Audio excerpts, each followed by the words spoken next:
Salute Afrika omuhle unjani ayoba zinto umjojo siyabangena low never forget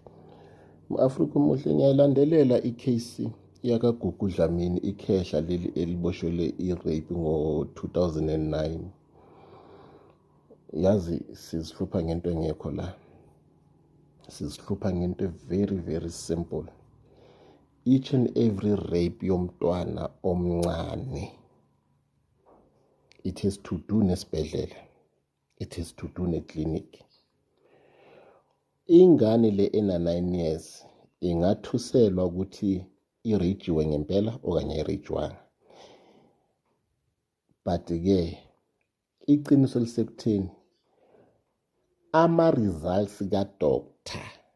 ngengane ena 9 years athini incampukile intambo yini na kukhona isemi rape whereby umuntu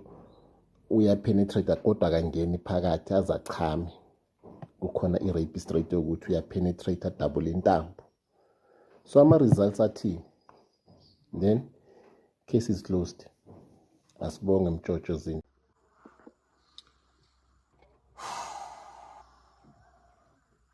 baningi abantu ababoshiwe abasemajele beboshelwe into engekho nento abangaze bayenze nento abangayenzanga nje nami lesa simoto esingehlela ngelinye ilanga ukuthi idlozi lami lizogida igide kuzwakale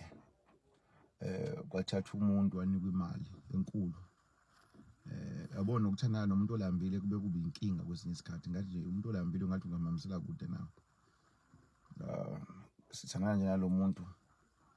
lokho into ethi ngathi ayiqondakali kanti amunye umuntu okweduze kwami kuhlela ukuthi angiboshwe ngoba ngisiphazamiso ngaleso sikhathi ke angisafika kulo msebenzi okulapha kwakuhlangene nje abantu abathize abayizinyanga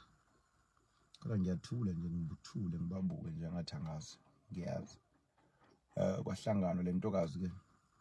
nendaba ukubuyelana nomuntu khathi senihlukene izinkinga abuye sebuye ishoti ngoba sesihlukene le amanzi eyabuya sebuye ishoti ejola nayo kwa right ngokuthi lo muntu ongishayayo umuntu weduze kwami uyazi ukuthi leyamanzi ngiyithanda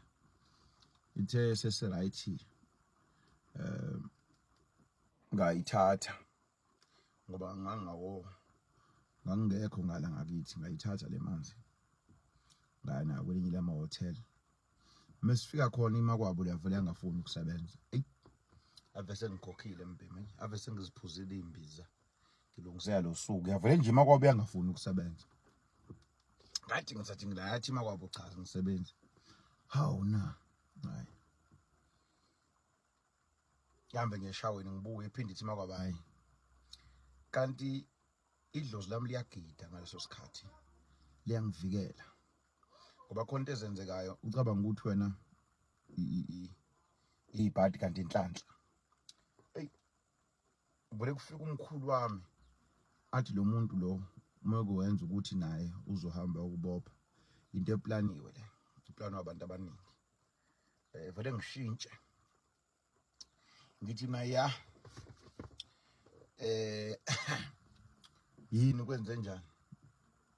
yini siboyelana ithi hayibo ngiyakuthanda mtungo uyabo wena apha ngifuni ngamlule ngibiza ngomtungo ngizilikazi ngathi naye wena hey uzokhuluma noma khona into ezokwenza ukukhuluma ngabe ngivuda isikhwama sami axoxe intombazana ukuthi ithunyiwe obani kwaplano kanje ngasinda kanjalo ke seyikhokheliwe uyabona umuntu osifana olambile ongenamali ayinkinga kuyabe inkinga umuntu osifana ongenamali uyinkinga ngoba ukuba le yanto babenza kumuntu osifane onemali zakho engaze ayivuma le mali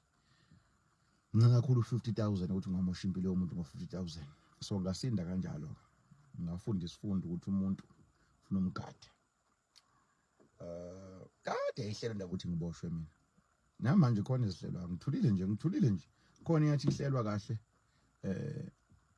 baphazamiseka futhi ihlelwa amadoda athize ukuthi ufuna ngiboshwe ahluleka nawo lakhithi idlozi lalela into eyenzeka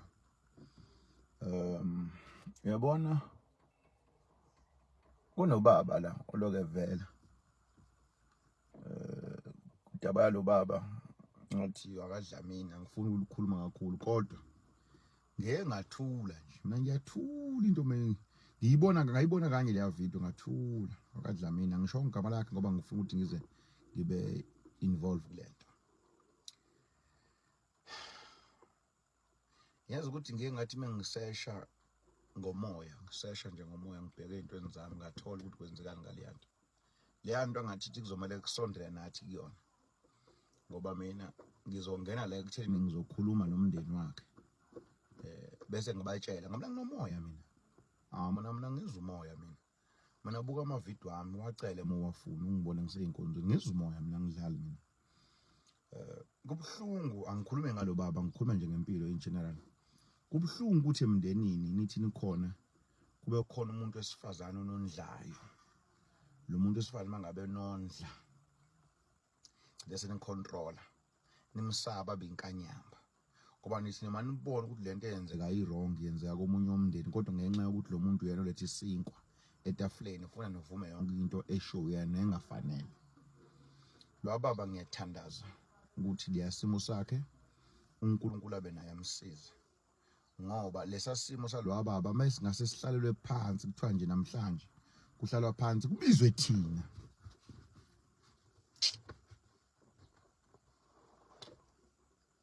kubizwe thina yabo ngoba nendaba baningi abantu ababoshiwe yabona mengase kuthiwe inkantolo kube kulandwe thina esiqondanisa ngomoya kahle indaba endavundavu lento eniyenzayo ukuthi umuntu kuyena umhlolela uthi kuyena khona into engathi ihambe yakulandela suke sincane khupha asiye anginasikhathi sokudlala mina lento ngayiphiwa le ngazalwa nayo lento le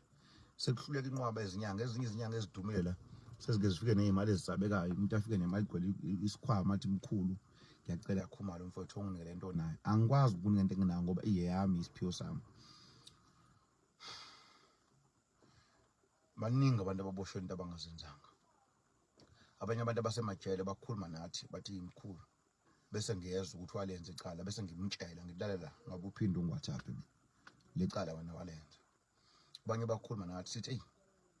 ngiboti la angimsize lo akalenza ngecala umunye ngimnika ngoba noma ngizokhipha umuntu wecala ngiqale ngilalele ukuthi wena ulenzile icala uma ulenzanga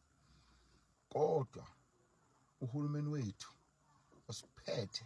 noma nje angithi nje isystem ekusetshenzwa ngaphansi kwayo ezinkantolo irong kakhulu isystem yonke enkantolo iyamcindezela umuntu wesilisa isikhathi esiningi uyabomeka kuthiwa nje unicala lakho lokwenza ukuthi liphinde lizophathwa umuntu wesifazane oke wahlukumezeka awudabula ayawudabula